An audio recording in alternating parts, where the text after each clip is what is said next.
Alors, je voudrais qu'on évoque maintenant la question de la transition énergétique. Vous êtes évidemment concerné. Le suivi des émissions de CO2, on n'est d'ailleurs pas tout à fait dans les clous. L'application de la réglementation européenne à partir de 2019, la multiplication des zones à faible émission changent déjà en partie la profession que vous exercez. C'est une profession qui a engagé sa mue énergétique. Je vais en parler avec Édouard Sauvage, directeur général de GRDF. Venez me rejoindre, Monsieur Sauvage. Jean-Pierre Grangeon, chef d'entreprise. Et avec Francis Bartholomé, qui est le président national des professions de l'automobile. Installez-vous, messieurs. Bonjour. Allez-y. Alors, on a posé le cadre, le paysage, la transition énergétique, les enjeux en matière de carburant, les enjeux en matière de distribution. Monsieur Sauvage, GRDF est un partenaire essentiel dans cette logique de transition. On a eu beaucoup d'échos de la voiture électrique au salon de l'automobile. Quelles sont aujourd'hui les perspectives de la filière? Si on fait un point d'étape, où en est-on exactement? Puisqu'on parle du GNV, on l'a évoqué un peu plus tôt, du GNV, et on va vers le bio-GNV. Alors, je ne sais pas si je suis devant le meilleur auditoire pour parler de véhicules légers, puisque le salon de l'automobile et de la moto, c'est pas vraiment, je cru comprendre le métier des gens dans la salle, même si j'imagine que la plupart sont aussi utilisateurs de véhicules légers. Bon, c'est vrai que, alors, je ne sais pas s'il faut le qualifier d'effet de mode ou du fait que la rupture technologique est beaucoup plus importante lorsque vous basculez sur un véhicule électrique par rapport à des véhicules essence ou diesel que lorsque vous basculez sur une motorisation GNV, où finalement on reste dans une logique d'un moteur thermique. Donc les gens n'ont pas le sentiment d'une vraie rupture, ce qui est indéniable. Ouais. La rupture, elle est sur effectivement mettre en place les chaînes de carburant. Ceci dit, SEAT a fait des annonces importantes à l'occasion de ce salon. Ouais. Ils ont notamment mis à disposition Place de la Concorde, où il y avait la partie démonstration de véhicules propres avec la ville de Paris des véhicules GNV. Donc c'est aussi important de montrer que pour la ville de Paris, les véhicules GNV avaient toute leur place avec les véhicules électriques sur les véhicules propres, Place de la Concorde, où il y avait vraiment cette volonté de mettre ces véhicules de main. Signal important, de même que je ne reviens pas sur les annonces de la ministre, sur la visibilité, sur le suramortissement et sur les taxes. Donc je crois que ce signal au niveau des politiques sur le GNV est très clair. Après, parfois, ce n'est pas les plus gros volumes qui font le plus de bruit médiatique. Bien sûr. Il y a même souvent l'inverse. Quand vous avez des plus petits volumes, il faut essayer d'exister médiatiquement. Je rappelle juste qu'aujourd'hui, en Europe, il y a plus d'1,3 million véhicules GNV VL pour un peu plus d'1 million de véhicules électriques, à la fois 100% électriques et hybride rechargeable, donc on voit que le véhicule GNV se développe. Et dans le monde, on est aujourd'hui à 5 fois plus de véhicules GNV VL que de véhicules électriques. Donc le véhicule GNV, il est là. Tous les constructeurs VL ont des offres GNV, soit sur leur marque la plus connue, soit sur d'autres marques du groupe. Je pense notamment à des Dacia, à des Opel ou à des Skoda qui ont des modèles GNV. Il y a cet atypisme que la France a tardé par rapport à d'autres pays en Europe pour faire un réseau de stations-service, d'où le fait que, de manière étonnante, beaucoup de constructeurs commercialisent des VL en Belgique, au Luxembourg, en Allemagne, en Suisse, en Italie, en Espagne, et pas en France. Et quel est votre rôle, vous ? SEAT a fait des annonces, et je pense que beaucoup d'autres vont suivre. Ils attendaient qu'il y ait un minimum de stations-service, et là on voit que des stations-service ouvertes à tous se développent. Il y en a déjà eu plus de 30 ouvertes depuis le début de l'année, et elles sont évidemment accessibles aussi aux véhicules lourds. Donc on lève progressivement les freins au développement de la distribution de ce carburant. Je crois qu'on c'est progressif ou on a atteint un stade qui est un stade critique. Je suis un éternel optimiste. Pour moi, cette problématique permanente d'œuf et de poule qui avait fait qu'on avait limité le GNV à des flottes captives qui avaient leurs propres stations, on est vraiment en train d'en sortir et on voit des stations publiques se développer à travers tout le territoire avec de grandes annonces, notamment d'un distributeur important comme Total. Donc je crois qu'on accueillera tout à l'heure. On peut faire ce pari que les stations sont là, je vous dis, 30 ouvertes depuis le début de l'année et beaucoup de projets en cours. Et bien évidemment, GRDF est toujours là pour accorder des stations GNV. Donc la place du gaz dans le mix énergétique est assurée ou en voie de l'être? J'en suis convaincu, oui. Ouais. Alors, Jean-Pierre Granjon, prenez un micro, chef d'entreprise.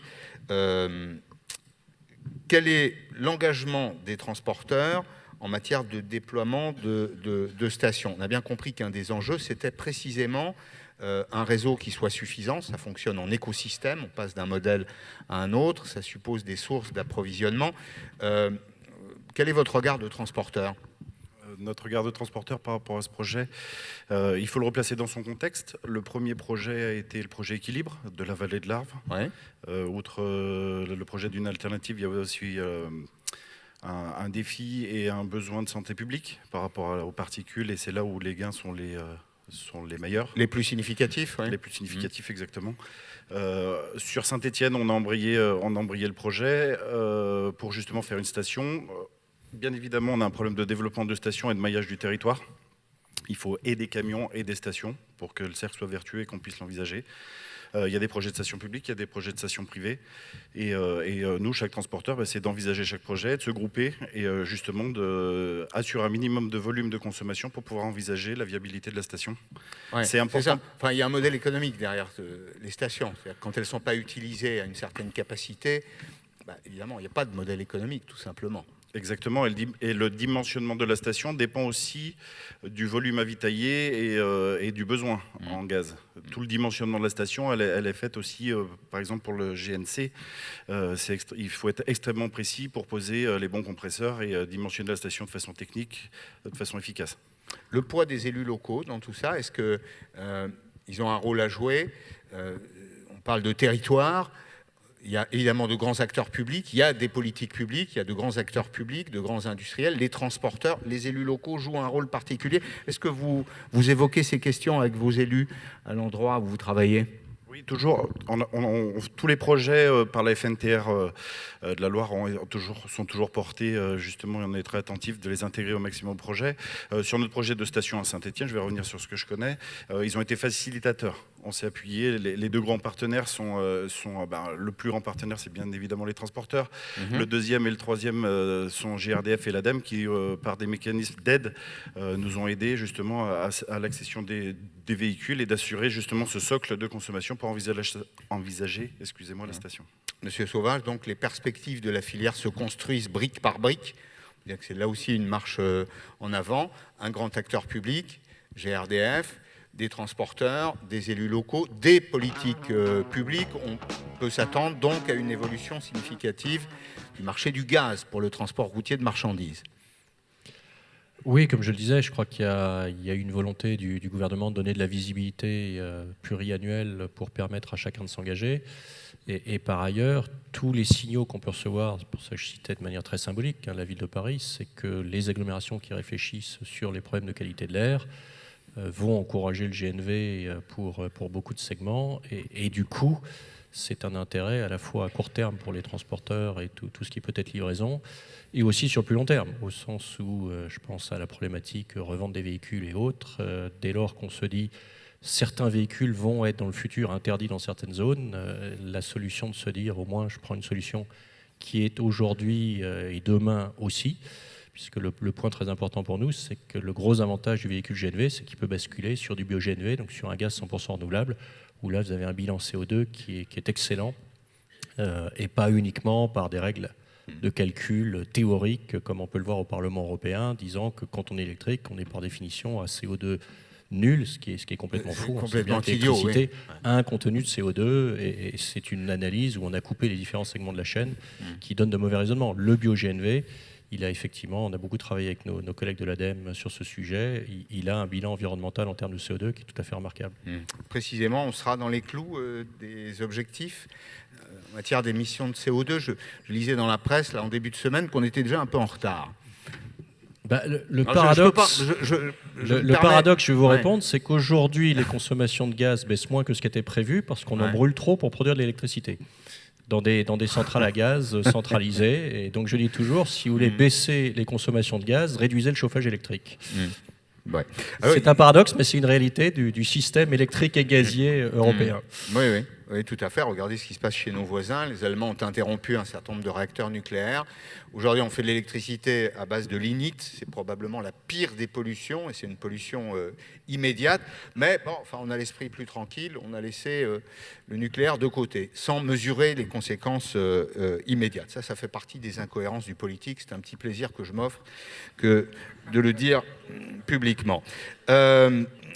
Francis Bartholomé, vous portez le message du moteur à hydrogène avec un calendrier qui est un tout petit peu plus lointain, échéance d'arrivée de ces motorisations, transposition poids lourd réaliste dans quoi, une quinzaine, une vingtaine d'années?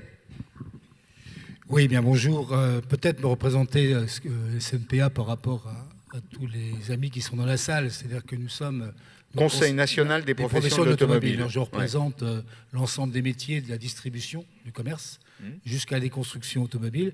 Et j'en profite de parler simplement des distributeurs de carburant qui sont une branche extrêmement importante et avec lequel, d'ailleurs, avec mon voisin, monsieur le directeur général, nous avons signé un accord pour développer les stations au maximum au niveau du GR du gaz naturel.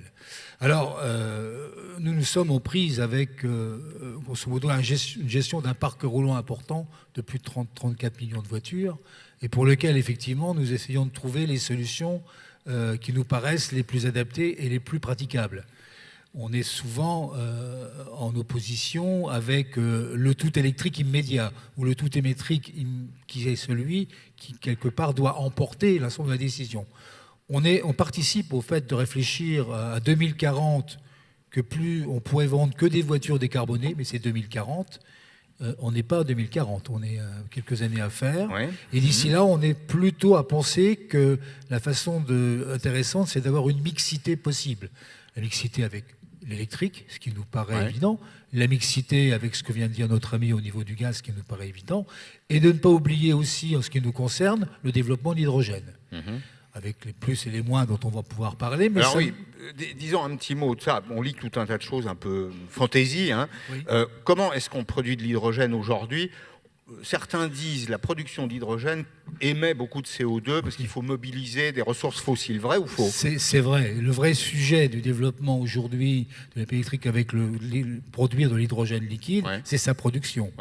Et sa production, si on le fabrique avec des produits fossiles, avec l'industrie allemande qui nous fabrique beaucoup, et avec du charbon, on a raté le sujet. Oui, on est passé à côté. On passera à côté. Donc il faut qu'on aille à produire de l'hydrogène avec, un peu comme l'ami du gaz, avec des produits à biomasse qui pourraient nous apporter, les matières organiques qui sont utilisables, et là on produit un hydrogène propre.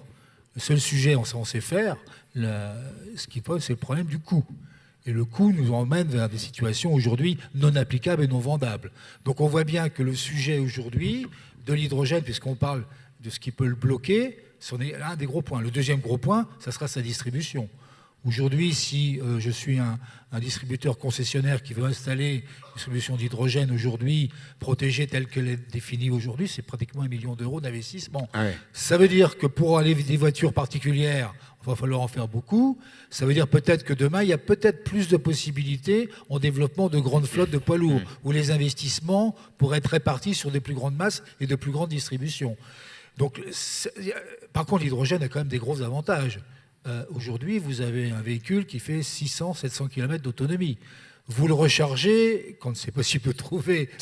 Pardon, c'est une question de béotien, mais je ne connais pas du tout l'hydrogène. Ça se présente sous quelle forme ? Liquide, bien sûr. C'est liquide. Et donc, quand vous faites le plein, vous faites un plein plus rapidement que si vous faites un plein avec une voiture classique, une allure classique. Ce qui veut dire que là, on a pratiquement résolu un certain nombre de problèmes, qui est le fait que le consommateur ou l'utilisateur demain de flotte pourra aller beaucoup plus facilement vers de l'hydrogène qu'il pourra aller vers du liquide. Ça, c'est une évidence.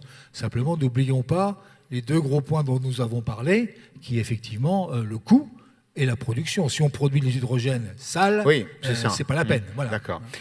Il y a une charte, objectif CO2, les transporteurs s'engagent. Qu'est-ce qu'on peut en dire ? Où est-ce qu'on en est ? C'est un écho qu'il faut faire partager à la société, parce qu'en effet, l'opinion a tendance à considérer de façon un peu irrationnelle que le transport routier de marchandises est responsable de l'essentiel des émissions. Quand on rappelle d'ailleurs les grands équilibres, c'est un tiers transport, avec une petite part d'ailleurs du transport routier de marchandises, Oui. un tiers industrie sur les émissions de CO2, un tiers chauffage urbain. C'est la vie de chacun d'entre nous.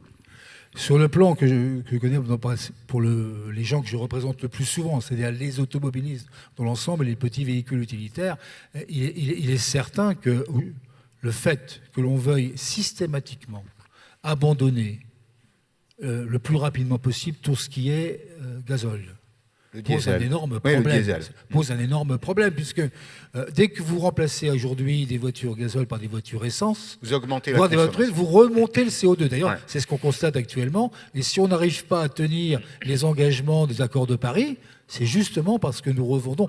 Et deuxième chose qu'il faut voir pour la consommation des véhicules, c'est que dès que vous revendez un véhicule à essence, il consomme beaucoup plus que le véhicule gasoil. Bien Donc, sûr. ça s'amplifie encore plus, si vous voulez, par rapport à ça. Donc on a un véritable souci. On discutait peut-être avec nos amis des transports. Nous, on pense quand même que dans un premier temps, les véhicules qui utilisent du diesel de dernière génération, Alors, il y a des qu'on normes. appelle- Dans qu'on appelle Euro oui, 6, Euro 5 et qui 6. sont ouais. aujourd'hui des véhicules extrêmement propres. Savez-vous qu'on fait quand même moins de NOx avec un diesel Bien sûr. de dernière génération qu'un véhicule essence. Il Ouais. ne faudra peut-être pas l'oublier. Et puis la deuxième chose qu'il faudrait peut-être que l'on pense aussi, c'est que les étapes intermédiaires mériteraient vraisemblablement qu'on pense un petit peu à une forme de hybridation. Il va falloir qu'on passe par des étapes. Le tout électrique. Par un mix.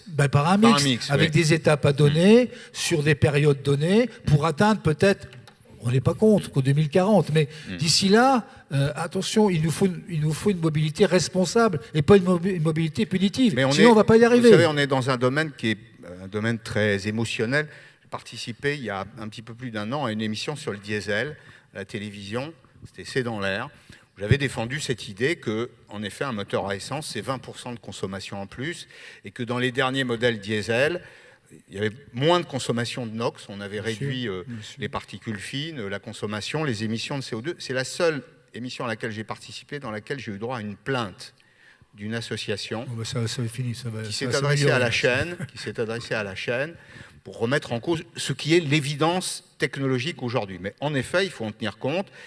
Si vous avez gagné la bataille technologique, vous avez perdu la bataille de la communication. Or, on vit dans une société d'opinion, et je vous regarde droit dans les yeux pour vous le dire, vous devez faire aujourd'hui de la pédagogie, vous mettre en empathie avec une opinion qui écoute plus la passion que les passions que la raison. Le problème, c'est que le Dieselgate nous a fait très mal. Oui, ça c'est le mensonge, c'est autre chose. Mais ça n'a rien à voir avec l'efficacité énergétique du diesel. Jean-Pierre Grangeon. Concernant ce que vous avez dit, les transporteurs s'engagent charte ADEME. On n'a pas attendu ce dispositif pour comptabiliser nos consommations. Par contre, et je reviens sur ce que vous venez de dire, ça a apporté de la pédagogie.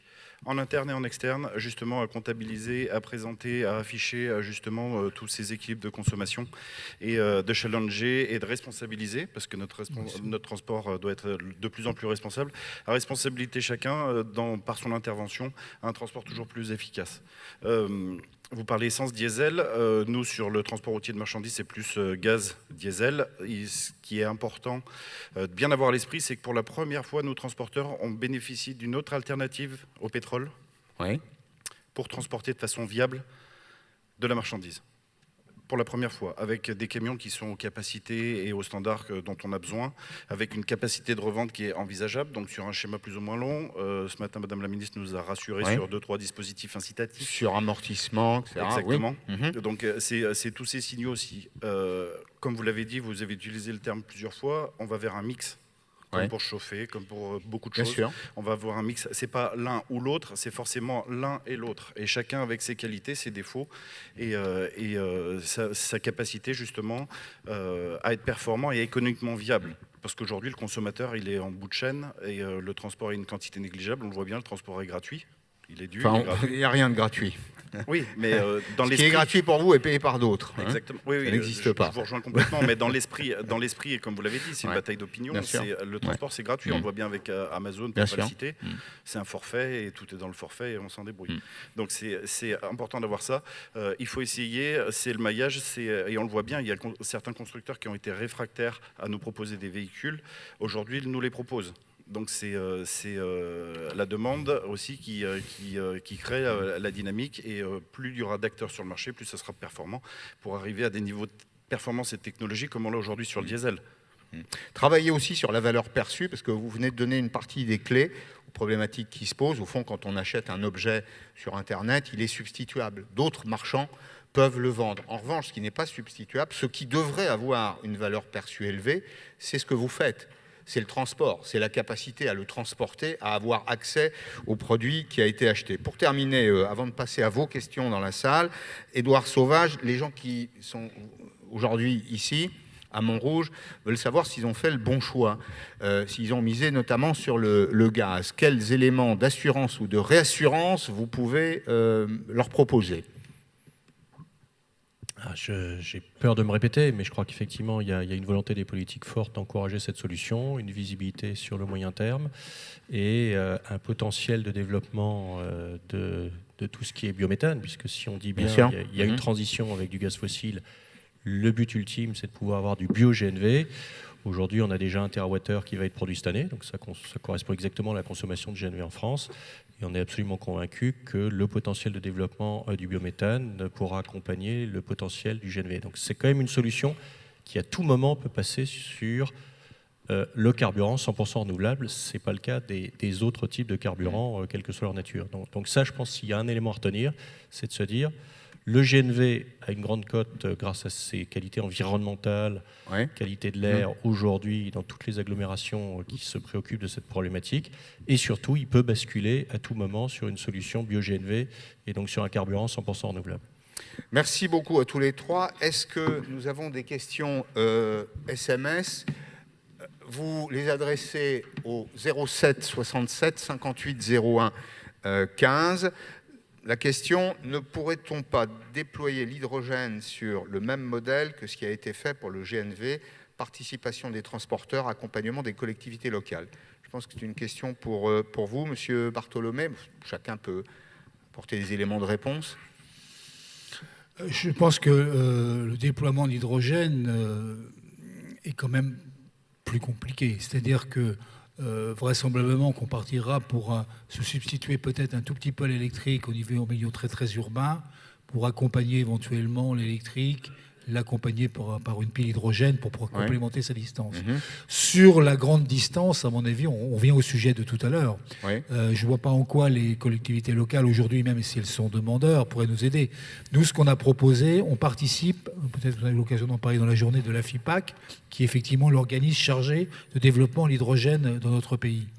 Et on propose, bien sûr, de pratiquer le maillage géographique le plus dense possible, du fait que nous ayons, je vous le disais tout à l'heure, un certain nombre de distributeurs de carburant bien répartis. Sauf qu'aujourd'hui, deux choses. Un, le coût effectivement de l'installation, donc qui participerait. Pourquoi pas les collectivités locales? On est assez d'accord. Et puis deuxièmement, il y en a une deuxième chose qu'il faudra bien vaincre aussi, c'est le fait de la utilisation nouvelle d'un gaz que vous avez connu vous dans l'utilisation et qui est aussi un problème problématique. Donc le vrai sujet, c'est aujourd'hui, la question, c'est le coût de production d'un hydrogène propre. Le vrai sujet, il est là aujourd'hui. Ça, c'est le sujet. Est-ce qu'il y a d'autres questions? Pour Édouard Sauvage, pourquoi si peu de visibilité sur le GNV par rapport à l'électrique? Il faut croire qu'on travaille mal à GRDF, mais au-delà de la boutade, je pense, comme je le disais, il y a une espèce de mythe sur le véhicule électrique, parce que c'est objectivement une vraie rupture par rapport aux solutions historiques de moteurs à explosion, là où le GNV est plus vu comme une solution qui ressemble aux autres solutions. Donc c'est vrai qu'il y a moins un côté, et au fait combien d'autonomie, paradoxalement, le fait que les réponses sur l'autonomie soient très faciles, que les réponses sur la technologie, on dit c'est une technologie qui fonctionne depuis des dizaines d'années, ça crée moins d'engouement qu'au niveau médiatique ou au niveau politique. C'est un peu la doxa quand même. On oublie que pour faire de l'électrique, il faut des terres rares, cobalt, lithium, béridium, qui a un monopole aujourd'hui de l'industrie chinoise. L'industrie chinoise, notamment dans le domaine de la voiture particulière, sous votre contrôle, oblige à passer par ses propres usines.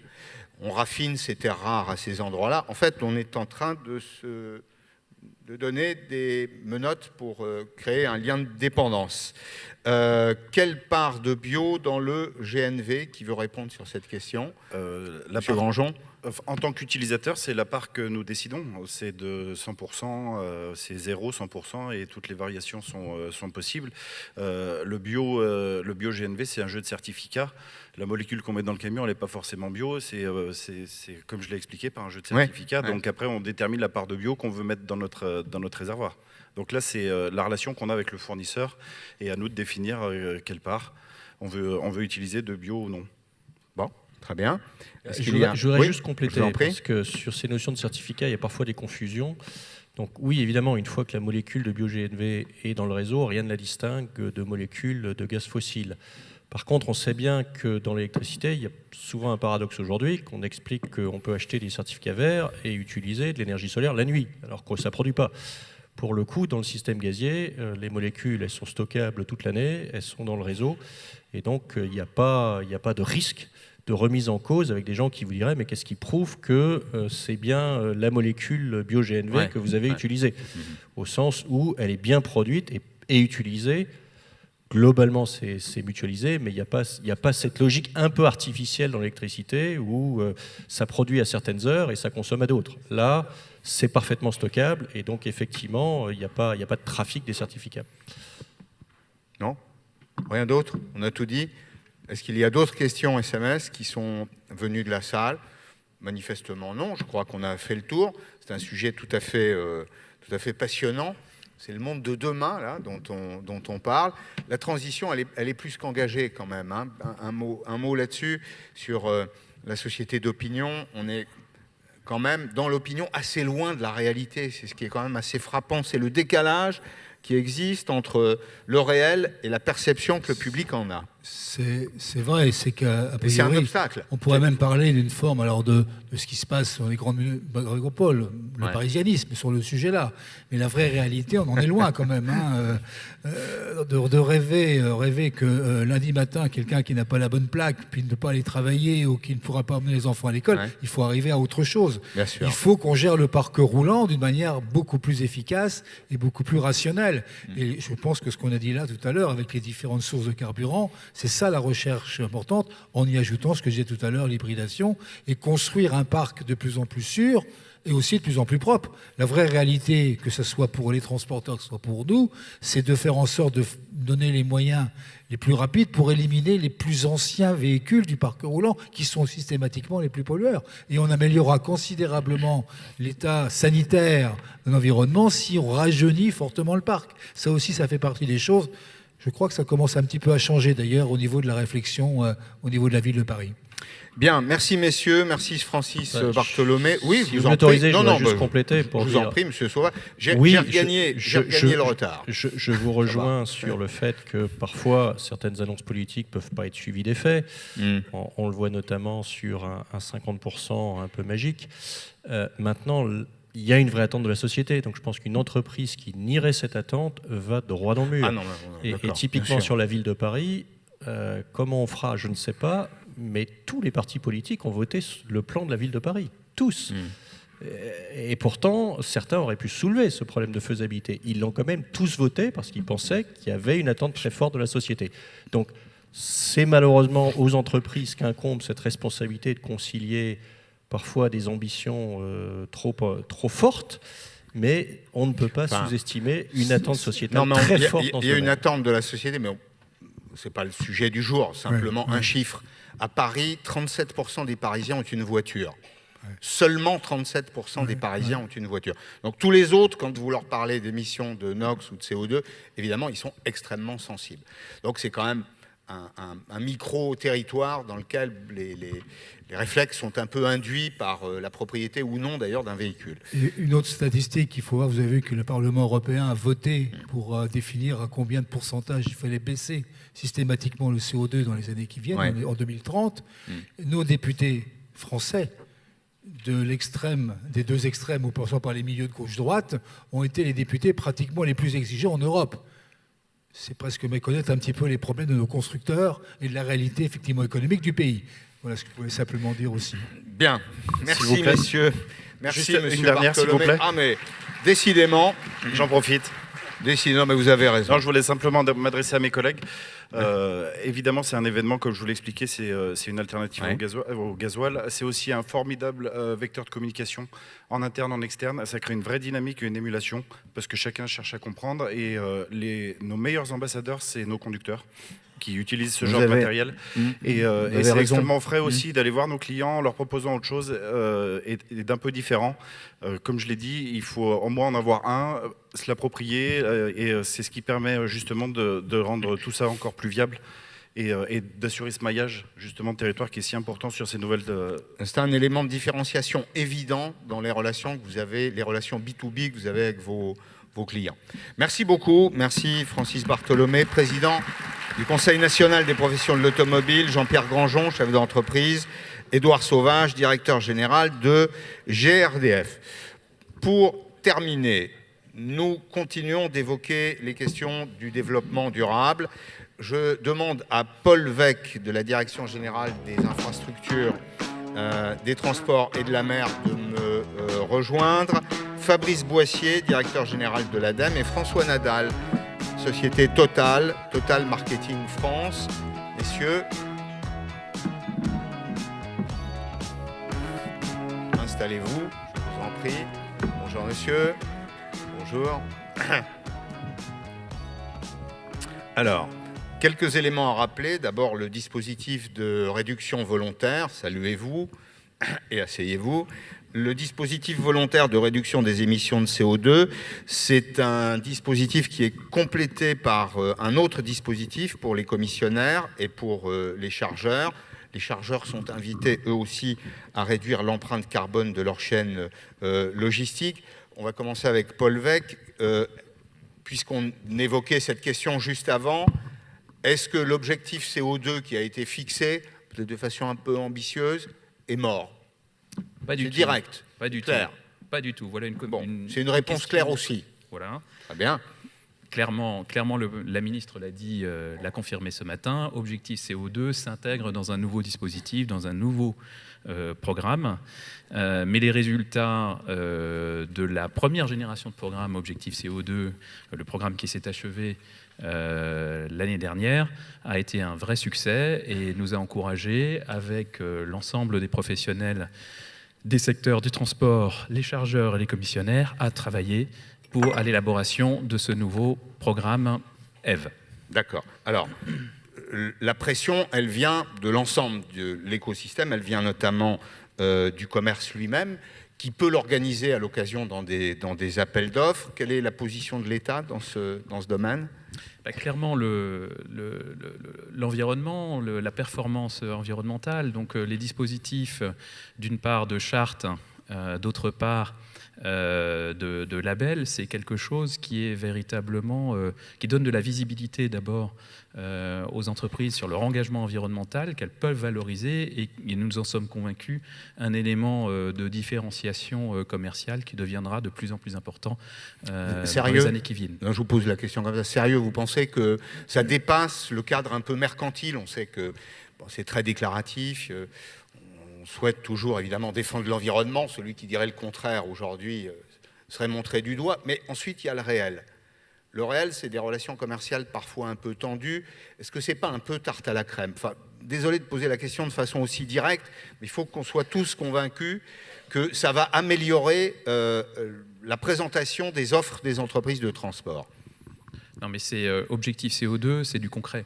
C'est du très pragmatique, c'est au niveau de chacune des entreprises qui choisit d'entrer dans la démarche.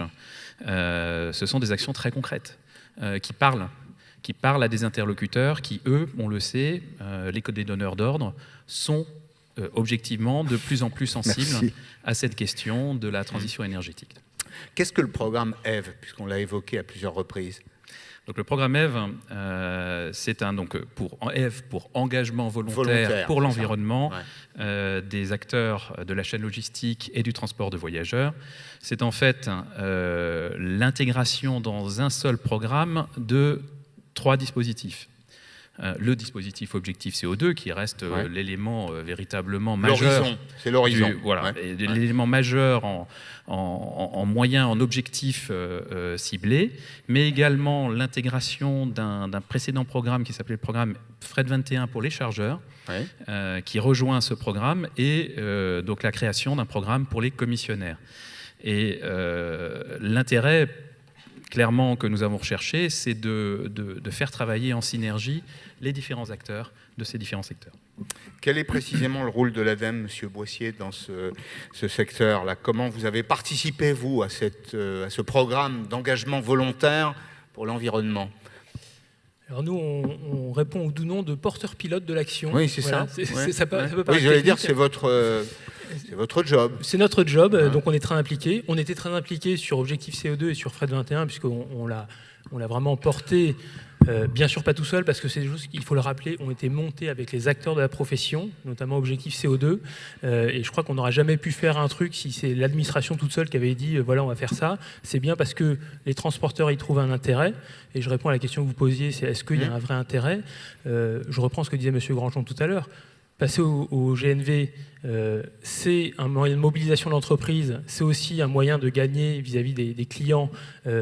Pareil, quand vous En tout engagez, cas, de les sensibiliser, ça c'est certain. quand vous passez sur Objectif CO2, vos salariés, vos conducteurs deviennent les premiers ambassadeurs de la démarche, puisque c'est eux qui sont le fer de lance de l'économie de carburant pendant le transport.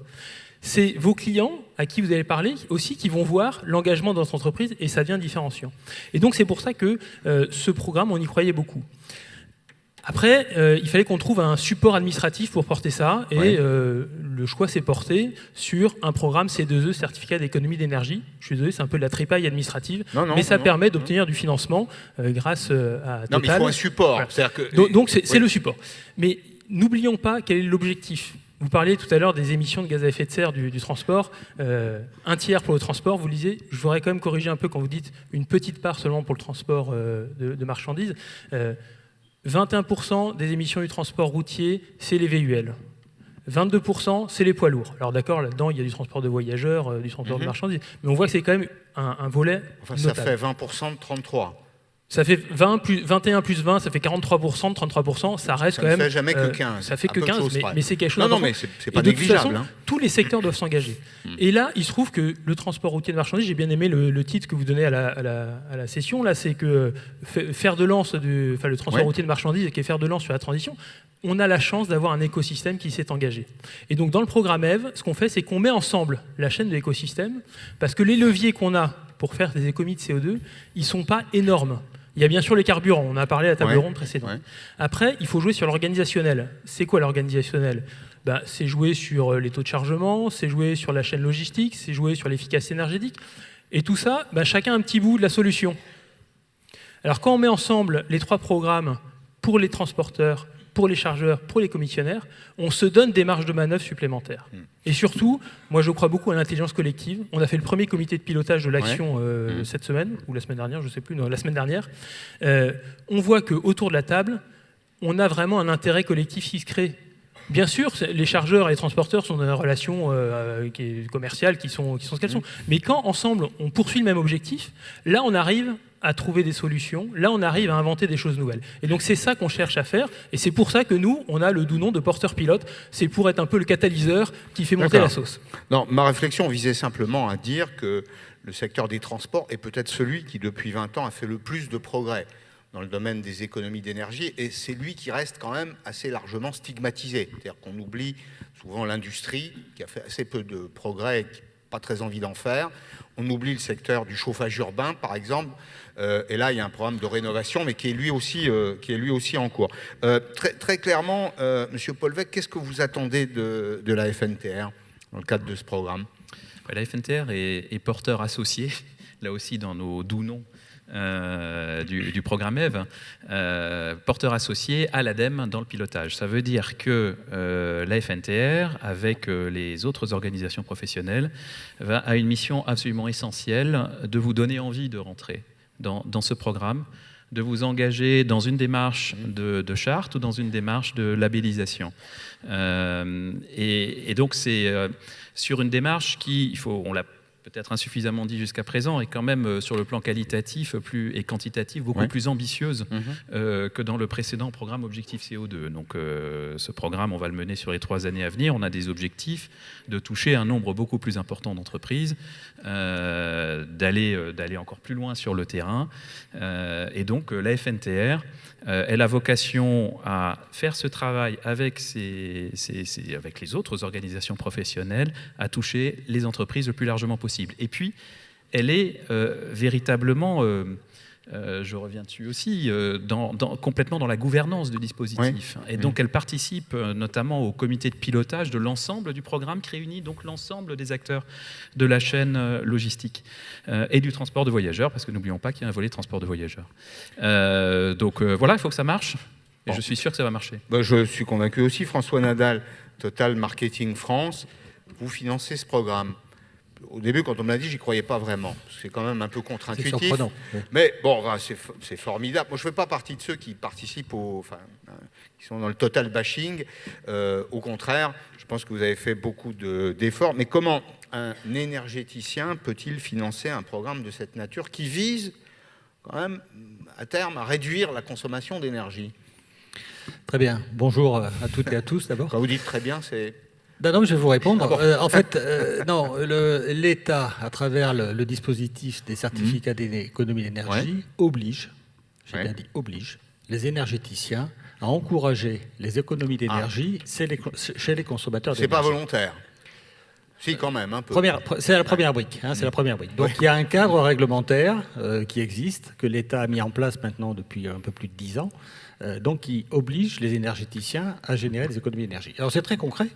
Parce qu'on verse des primes, c'est de l'argent. C'est-à-dire qu'on verse de l'argent donc, à tous les consommateurs d'énergie qui mettent en œuvre des actions d'économie d'énergie qui ont été identifiées par les services de l'ADEME et par donc, les services de l'État, notamment la DGEC, comme générant des économies d'énergie.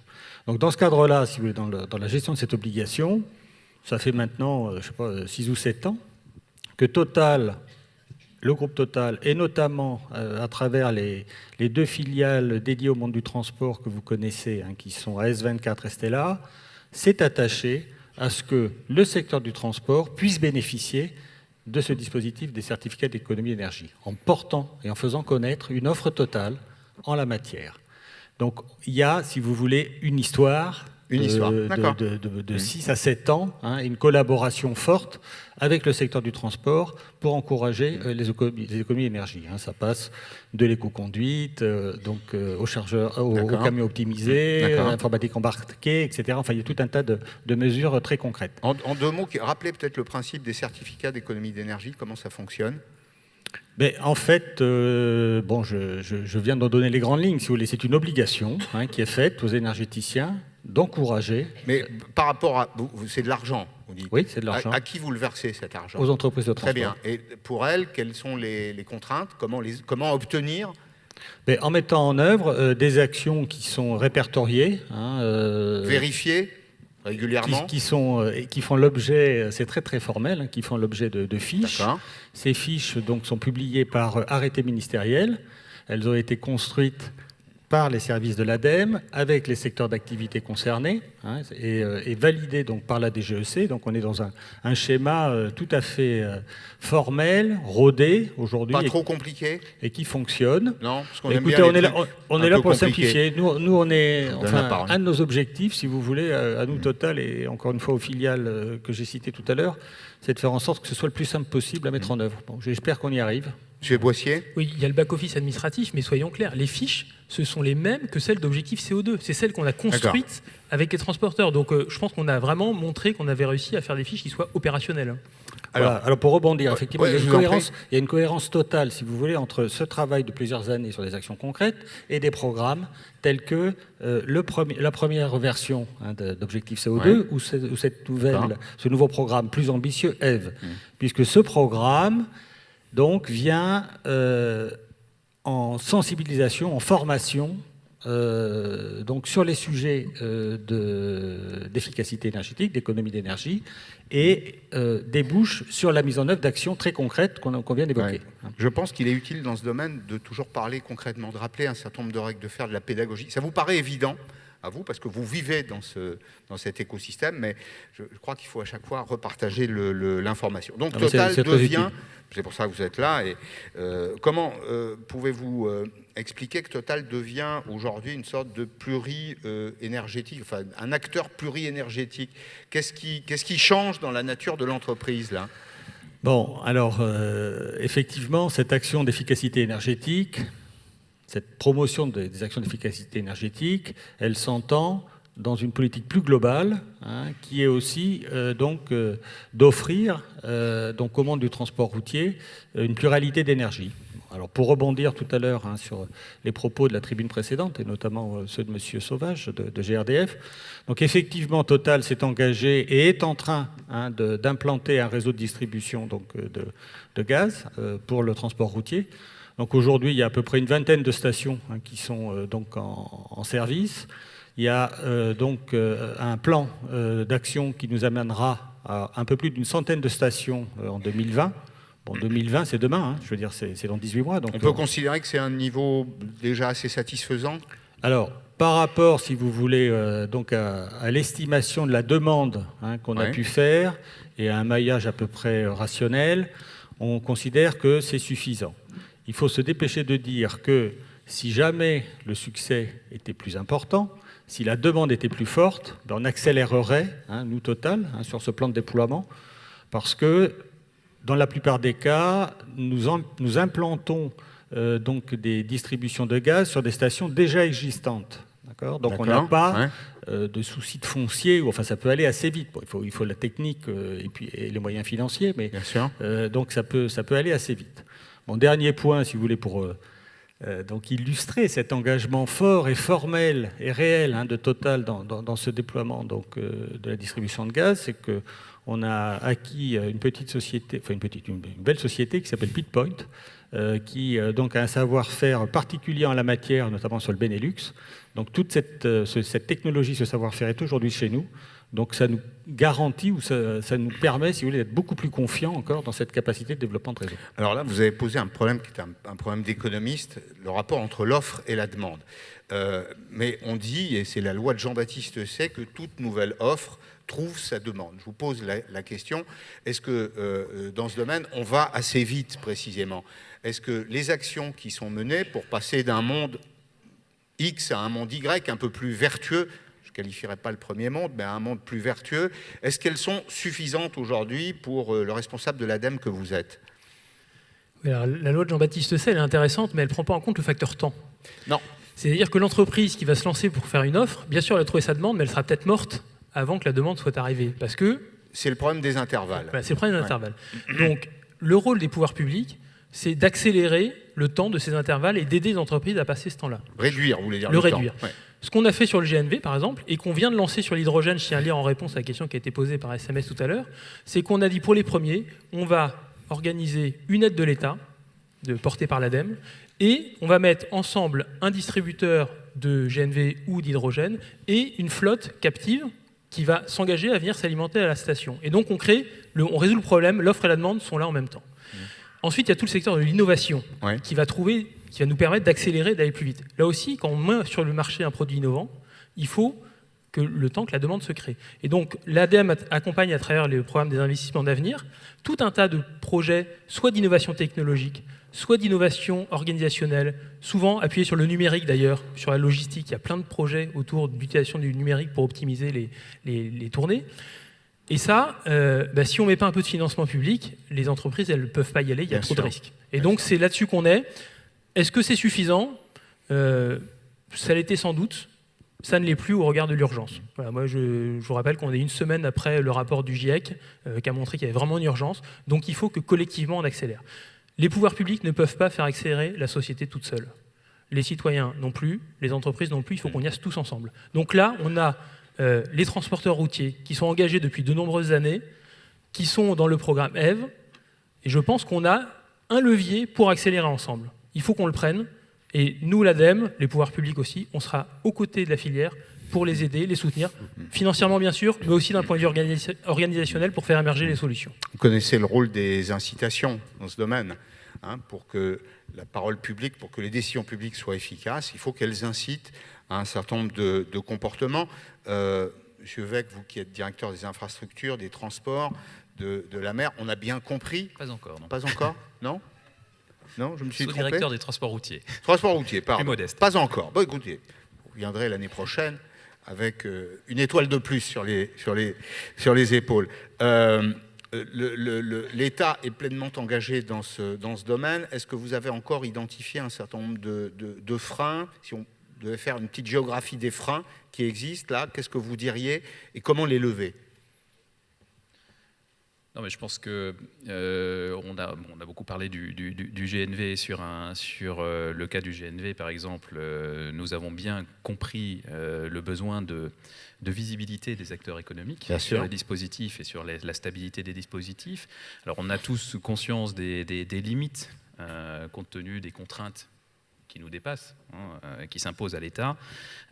Mais l'engagement qu'a pris la ministre concernant le dispositif de suramortissement est typiquement une réponse à ce besoin de encourageante, visibilité. Incontestablement. Également l'action, mais là aussi, voilà, ça a été dit, c'est travailler ensemble au point d'avitaillement, qu'il y ait une offre qui soit à la hauteur des besoins et qui suscite également une demande supplémentaire, au-delà de la demande en quelque sorte captive, parce qu'elle s'y est engagée.